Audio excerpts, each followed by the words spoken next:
Guys, আসসালামু আলাইকুম। Welcome back to my channel. আশা করি আল্লাহর রহমতে সবাই ভালো আছেন। আজকে আমার রেসিপি হলো ছোট চিংড়ি মাছ ভুনা। তাহলে চলুন দেখে আসি ছোট চিংড়ি মাছ ভুনা কিভাবে তৈরি করতে হয়। এর জন্য চুলায় একটি প্যান বসিয়ে দিয়েছি। দিয়ে দিব রান্নার রেগুলার তেল। তেলটা গরম হলে দিয়ে দিব পেঁয়াজ কুচি। আমি পেঁয়াজটা এভাবে কুচি করে নিয়েছি, আপনারা এভাবে আলু কুচি করে দিতে পারেন।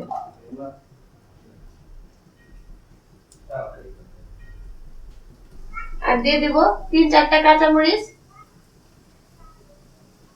দিয়ে ভালো করে একটু নেড়ে চেড়ে নেব।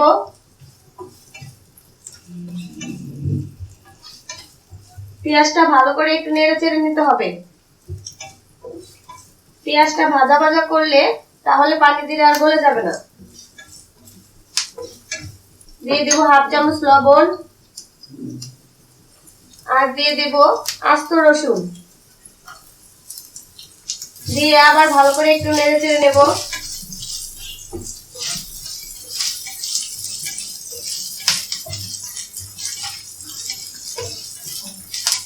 এর মধ্যে দিয়ে দেব হাফ চামচ জিরা বাটা, হাফ চামচ পেঁয়াজ বাটা। দিয়ে একটু ভালো করে পেঁয়াজের সাথে মিশিয়ে নেব।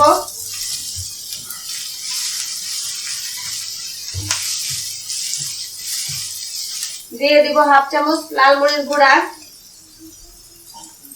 1/4 চামচ হলুদ গুঁড়া, আর 1/4 চামচ ধনিয়া গুঁড়া। দিয়ে ভালো করে একটু নেড়ে চেড়ে নেব। সব মশলাগুলো ভালো করে একটু ভেজে নেব।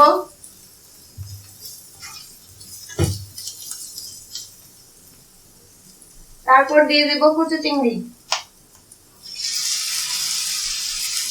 দিয়ে ভালো করে একটু কষিয়ে নেব।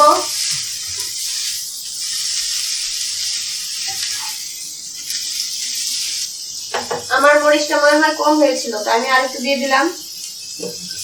ভালো করে একটু ভেজে নেব।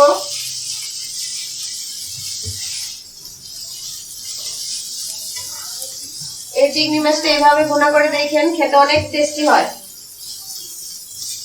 ভালো করে একটু নেড়ে চেড়ে কষিয়ে নেব।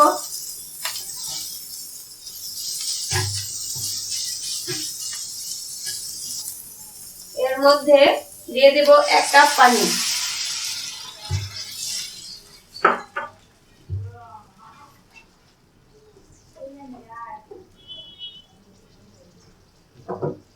পানিটা দিয়ে ঢাকনাটা ঢেকে অপেক্ষা করব 20 মিনিট। ফিরে আসলাম 20 মিনিট পর। 20 মিনিট পর আমার ভুনাটা প্রায় হয়ে এসেছে। ভালো করে একটু নেড়ে চেড়ে নেব। দেখেন ঝোলটা টেনে গেছে। এই অবস্থায় ভালো করে একটু নেড়ে চেড়ে নামিয়ে নেব। আমার রান্নাটা হয়ে গেছে। এই অবস্থায় লবণটা চেক করে নিতে পারেন। আমার লবণটাও ঠিক আছে।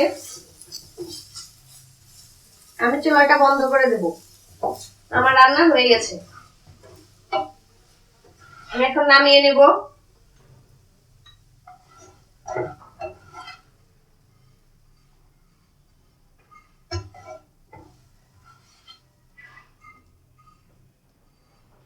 তৈরি হয়ে গেল অতি সহজে ছোট চিংড়ি মাছ ভুনা। আপনারা এই মাছটা বাসায় এইভাবে তৈরি করে দেখতে পারেন, আশা করি ভালো লাগবে। এটা গরম গরম ভাত দিয়ে খেতে অনেক ভালো লাগে। আমার রান্না যদি আপনাদের ভালো লেগে থাকে, প্লিজ আমার ভিডিওতে একটি লাইক দেবেন। আমার নেক্সট ভিডিও পেতে হলে চ্যানেলটি অবশ্যই সাবস্ক্রাইব করবেন। ভালো থাকবেন, সুস্থ থাকবেন। দেখা হবে অন্য কোনো ভিডিওতে। আল্লাহ হাফেজ।